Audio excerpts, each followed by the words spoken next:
Downtown Manhattan buzzed with life, the air filled with the sounds of honking taxis, hurried footsteps, and snippets of conversations. Johnny Depp, wearing his signature eclectic style and tinted sunglasses, stepped out of a boutique bakery. With a takeaway cup of coffee in hand and a cinnamon roll tucked under his arm, he prepared to head back to his waiting car. Just as Johnny reached for the car door, he froze. A small figure sat on the curb nearby, her thin arms wrapped tightly around her knees. The girl was perhaps 10 years old, wearing a tattered hoodie and sneakers that had seen better days. What struck Johnny most was her pallor, her bald head glistening under the weak winter sun, and the dark circles under her wide eyes. She clutched a small piece of cardboard with a handwritten plea, help needed for medical treatment. Anything helps. Johnny glanced around, surprised no one else seemed to notice her. The crowd moved past her as though she were invisible. Then, as if sensing his gaze, the girl looked up and their eyes locked. Before he could approach her, a man in a greasy apron stormed out of a nearby deli. "I told you to stop loitering here," he bellowed, snatching the cardboard sign from her hands. The girl shrank back, clutching her knees tighter. Johnny stepped in without hesitation. "Hey," he said sharply, his voice carrying authority. "What do you think you're doing?" The man hesitated, his eyes narrowing as he recognized Johnny. "Listen, Mr. Celebrity, she's been sitting here all day, scaring customers away." Johnny's gaze hardened. "And that gives you the right to intimidate her?" He knelt by the girl, shielding her with his body. "It's not my problem," the man retorted before storming back into the deli. Johnny turned to the girl, his voice softening. "Hey there. What's your name?" The girl hesitated before answering, her voice barely a whisper. "Maria." "Maria, are you here alone?" She nodded slowly. I need help. My medicine," she trailed off, her eyes glistening with unshed tears. Johnny's heart clenched. He reached into his pocket, pulling out his wallet. "Let me get you something to eat first," he said. "And we'll figure the rest out together." As he escorted Maria to a nearby cafe, Johnny couldn't shake the feeling that this encounter was no coincidence. Something about her desperation and bravery stirred a long-dormant sense of purpose within him. Unbeknownst to him, this moment was only the beginning of a series of events that would forever intertwine their lives. Inside the cafe, Johnny guided Maria to a booth by the window, away from prying eyes. The waitress approached hesitantly, her gaze flickering between Maria and Johnny. "What can I get you folks?" she asked, her tone polite but curious. "Get her whatever she wants," Johnny said, offering a warm smile. Maria hesitated, her small hands fidgeting on the table. "Just, maybe some soup." Johnny nodded. "And a sandwich and some tea," he added, glancing at the waitress. As the waitress left, Johnny turned his full attention to Maria. "All right, Maria. Let's start from the beginning. What happened? Why are you out here alone?" Maria glanced around nervously, as if someone might overhear. "I don't have anyone left," she said softly. "My parents, they're gone. And the orphanage can't help me anymore. The medicine costs too much." Johnny frowned. "Medicine? Are you sick?" She nodded, her eyes dropping to her lap. Slowly, she pulled up the sleeve of her hoodie, revealing a medical bracelet around her wrist. Johnny leaned closer, his heart sinking as he read the words, "Pediatric Oncology Unit, St. Jude's Hospital." "You have cancer," Johnny said quietly, the gravity of her situation sinking in. Maria nodded again. "They said I need more treatments, but the money ran out. So I've been trying to save up. Begging." Her voice cracked. "But it's not enough." Johnny was silent for a moment, his mind racing. He knew how brutal the world could be, especially to those most vulnerable. But to see this little girl fighting for her life on the streets? It was unbearable. "Maria," he said gently, you shouldn't have to do this alone. There are programs, charities that help kids like you. Haven't they? They said I'm not eligible anymore, Maria interrupted, her tone edged with frustration. Too much already spent on me. They have to help other kids now. Johnny leaned back, his jaw tightening. He had heard about these heartbreaking bureaucratic decisions, too many children in need, and not enough resources to go around. Before he could say more, the cafe door jingled as a tall man entered, his presence immediately commanding attention. He wore a dark overcoat and a baseball cap, his face shadowed. His sharp eyes scanned the room, lingering briefly on Johnny and Maria. Maria froze, shrinking into her seat. Do you know him? Johnny asked, his voice low. She nodded, her face pale. That's Mr. Tenney. He works for them. Johnny's brow furrowed. Them? The people who take care of kids like me when there's no more money, Maria whispered. But it's not a good kind of care. Tenney approached their table, his smile cold and calculated. Mr. Depp, he said, his voice smooth, fancy seeing you here. Johnny regarded him warily. Who are you? Tenney, the man replied, his smile not reaching his eyes. I work with local charities. Maria here is one of our cases. She doesn't seem too happy to see you, Johnny said pointedly, glancing at Maria. Tenney chuckled. Kids can be skittish, you know. But I assure you, we're here to help her. Maria, why don't you come with me? I'll take you somewhere warm, and we can sort out your situation. Maria clutched Johnny's arm, her voice barely a whisper. Please don't let him take me. Johnny didn't move. His protective instincts flared. I think Maria's fine where she is, he said firmly. Tenney's smile faltered. With all due respect, Mr. Depp, this isn't your concern. Maria is under our care. Care? Johnny shot back. She's begging on the streets. Forgive me if I'm not impressed. Tenney's gaze hardened. You don't understand the bigger picture here. But I'll let you enjoy your coffee. For now. He straightened his coat, his smile returning. We'll be in touch, Maria. With that, Tenney turned and walked out, leaving a tense silence in his wake. Johnny turned back to Maria. You're not going anywhere with him, he said firmly. But I need you to tell me everything. Who are these people? What's really going on? Tears welled in Maria's eyes, but she nodded. I'll tell you, she whispered. But you have to promise to help me. Johnny reached across the table, taking her trembling hand in his. I promise, he said. Maria's small hand trembled in Johnny's grasp as she began her story. Her voice was a mix of fear and resolve, every word painting a darker picture of her reality. They call themselves a charity, Maria said softly, glancing at the door as if expecting Tenney to return. But they're not really here to help. When kids like me can't pay for treatments anymore, they step in. They say it's for our own good, but I've seen what happens. Johnny's brow furrowed. What do they do? Maria hesitated, her lips trembling. They make us disappear. The weight of her words sent a chill down Johnny's spine. Disappear? Maria, what do you mean? They take kids to these places, she said, her voice dropping to a whisper. Big buildings with no signs. They say it's for research, but no one ever comes back. Johnny's jaw clenched. He had heard of underfunded charities and corrupt organizations, but this sounded more sinister. And you? He asked. How did you escape? Maria's eyes filled with tears. I didn't escape.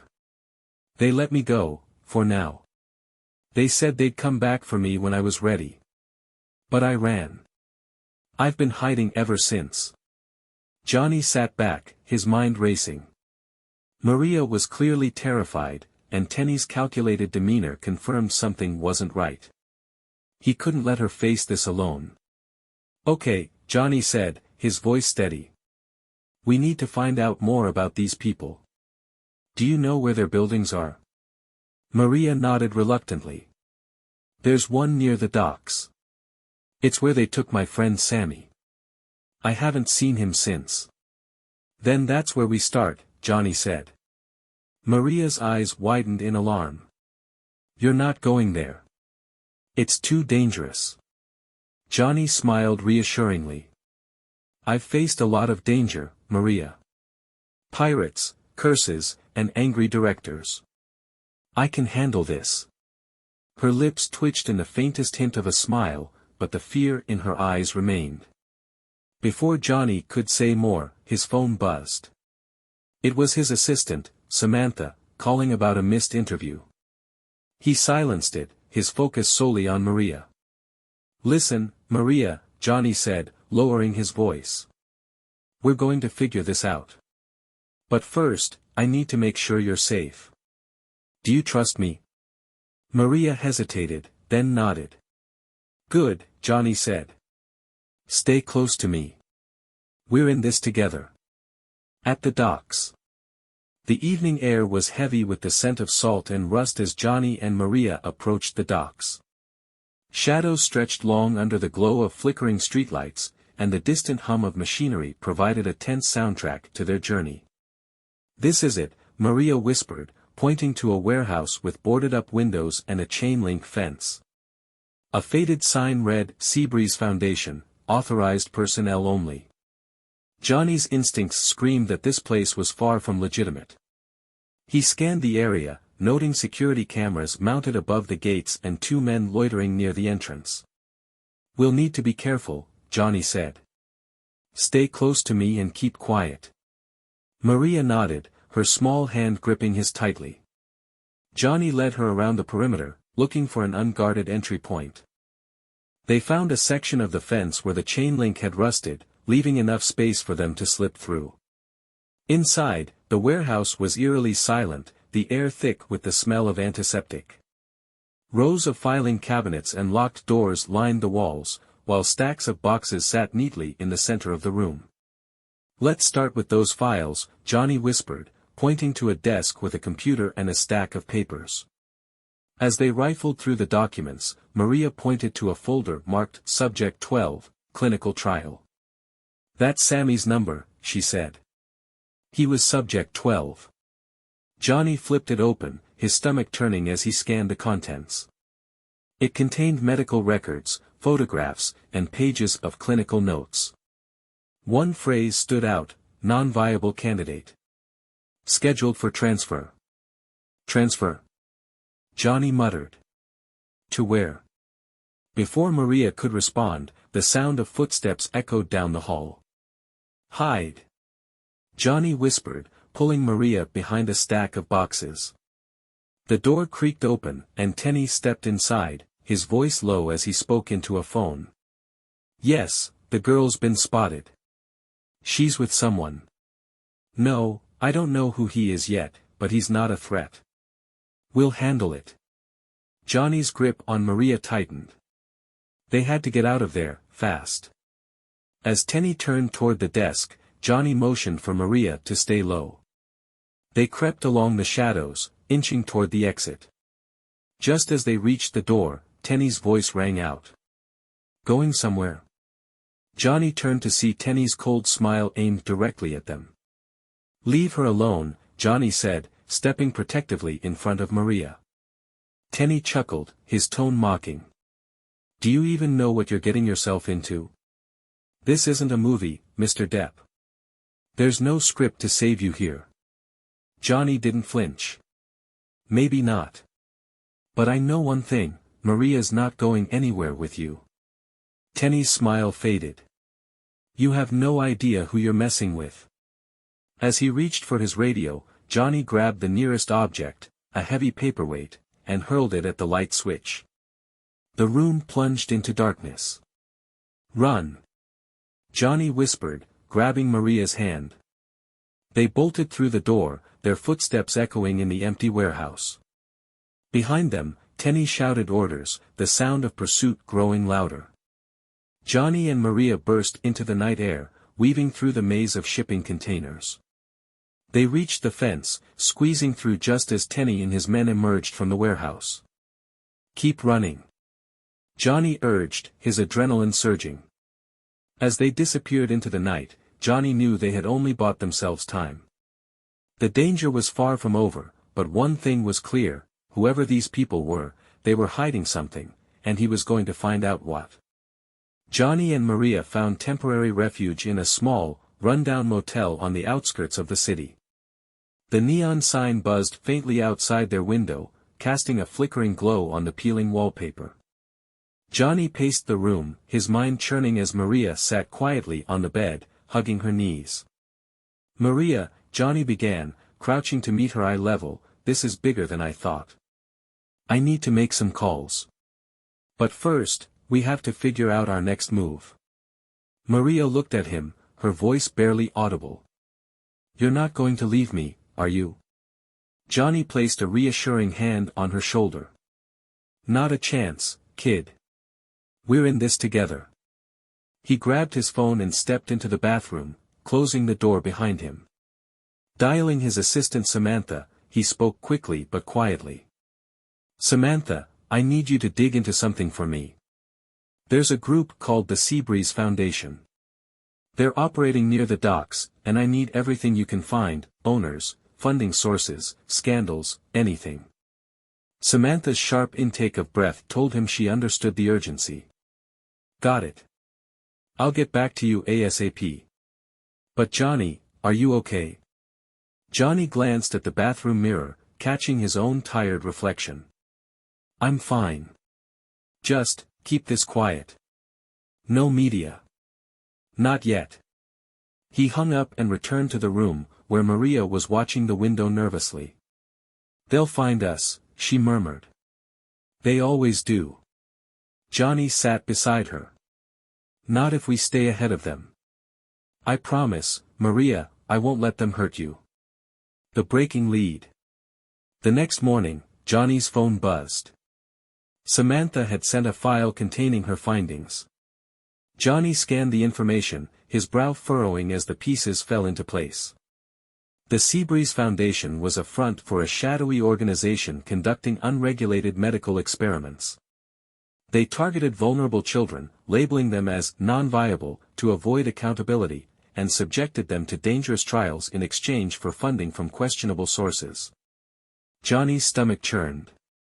The more he read, the darker the story became. Maria had been right, this wasn't charity. It was exploitation. "They're using kids like lab rats," Johnny muttered under his breath. "What did you find?" Maria asked, her voice trembling. Johnny hesitated, not wanting to scare her further. "Enough to know we need help. I have some friends who can expose this, but we need proof, real proof." Maria stared at him for a moment, then nodded.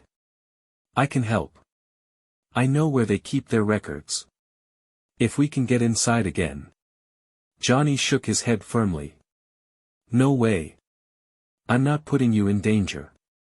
"I can do it," Maria insisted. "They won't notice me.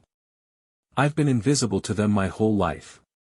Johnny's heart ached at her words. This girl had endured so much, yet she was willing to risk everything to stop the people who hurt her. "All right," Johnny said reluctantly. "But we do this together, and if anything feels wrong, we get out. Deal?" Maria nodded, determination lighting her eyes. "Deal." The second infiltration. Under the cover of darkness, Johnny and Maria returned to the docks. This time, Johnny had called in a favor from an old friend, Eli, a tech-savvy journalist who specialized in uncovering corruption. Eli met them near the warehouse, carrying a small duffel bag. "Johnny, you've really stepped into something here," he said, shaking his head. "But I've got the tools we need: hidden cameras, a signal scrambler, and a lot of courage. Let's do this." Together, the trio slipped through the fence and into the warehouse. Maria led them to a locked office door. "They keep the files in there," she whispered. Eli crouched by the door, pulling out a small device. "Give me a minute." As he worked, the distant sound of voices reached their ears. Johnny gestured for Maria to hide behind a stack of crates while he and Eli pressed against the wall, listening intently. "I want the girl found," Tenny's voice barked. "And whoever's helping her, eliminate them. We can't afford any loose ends." Eli cursed under his breath. "We're running out of time." The lock clicked, and the door creaked open. Inside, rows of filing cabinets and a humming computer greeted them. Johnny and Eli worked quickly, photographing files and transferring digital data onto a flash drive. "Got it," Eli said, slipping the drive into his pocket. Suddenly, footsteps echoed in the hallway. Johnny grabbed Maria, and the three of them ducked into a maintenance closet just as the office door opened. Tenny stepped inside, flanked by two men. He surveyed the room, his sharp eyes narrowing. "Someone's been here," he growled. Johnny held his breath, shielding Maria with his body. The closet door rattled as one of Tenny's men tried the handle, but Eli's signal scrambler had disabled the lock mechanism, making it seem stuck. "Forget it," Tenny snapped. "They're not here anymore. Focus on finding that girl." As the men left, Johnny exhaled in relief. "Let's move," he whispered. They slipped out of the warehouse and into the night, the flash drive burning in Eli's pocket like a beacon of hope. The plan unfolds. Back at the motel, Eli examined the data. "This is gold," he said, his voice brimming with excitement. "There's enough here to take them down, funding records, experiment logs, even video footage." Johnny nodded. "How soon can we get this out?" Eli hesitated. "It'll take time to verify everything. But once it's public, they won't be able to hide." Maria sat quietly, her hands clasped tightly in her lap. "What if they come after us before that?" Johnny placed a hand on her shoulder. "They won't. We're one step ahead now." But deep down, he knew the fight was far from over. Seabreeze wouldn't go down without a battle, and protecting Maria was only part of the challenge. As the first rays of dawn crept through the window, Johnny vowed to see this through, no matter the cost.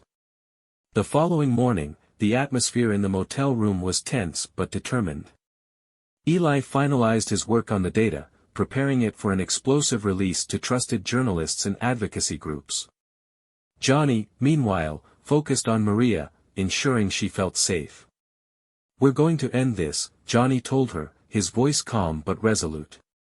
Maria nodded, clutching her pirate coin tightly. "I trust you." The fight goes public.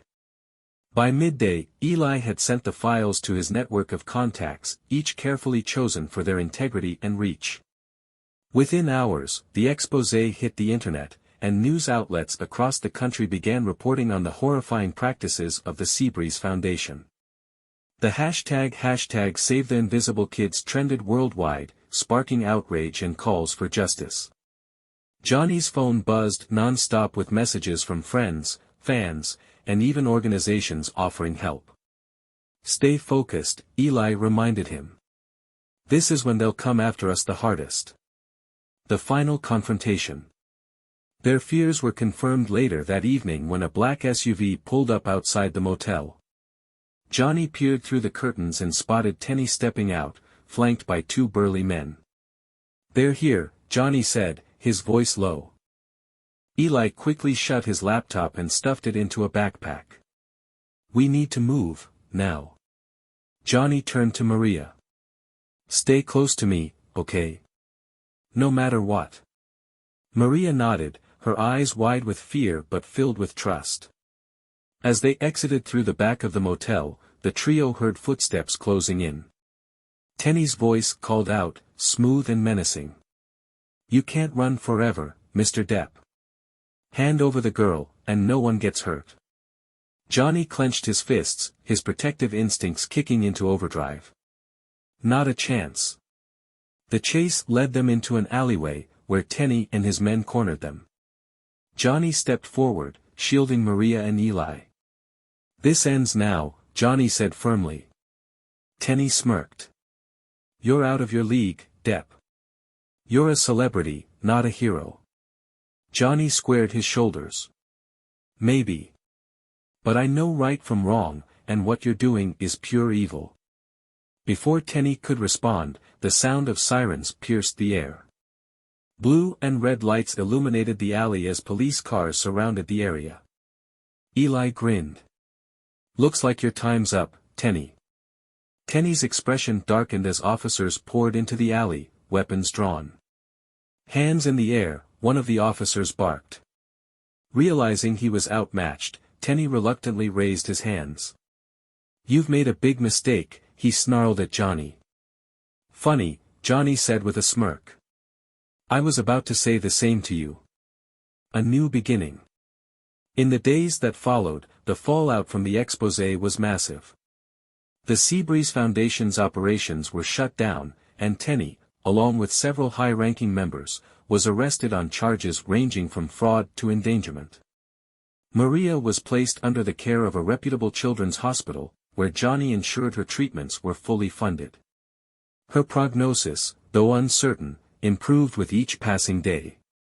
Johnny also worked closely with Eli to establish a foundation for children like Maria, those who had fallen through the cracks of the system. The Invisible Kids initiative gained widespread support, with celebrities and philanthropists joining the cause.